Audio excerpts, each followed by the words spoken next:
on this side, so just find a place along the rail. Oh wow, it's a generator. And if you want to rest your feet, there's benches along the wall. We have a water fountain in the corner if you need water.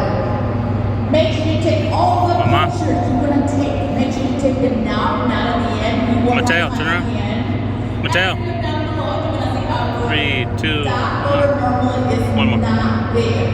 That order belongs to generator number 3.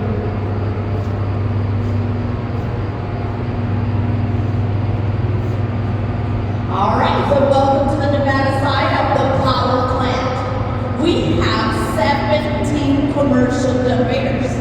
8 here in front of you, 9 on the Arizona side. Each generator is 70 feet tall, but we can only see the upper half. They spin at 180 revolutions per minute.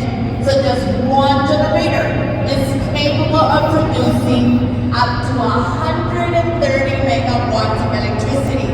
That is enough power for about 65,000 homes. But if all 17 generators run, that is enough power for over 1 million homes. Now, if you want to know if a generator is running, just look at the top.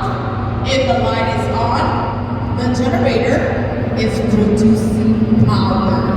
So how many generators are running right now? 3. 3? Yes, only 3. The demand of water dictates how many generators can run. Depends on how much water they need downriver. And we also have another type of generator. If you look down, you will see a fenced-in area. Inside is the Pelton water wheel.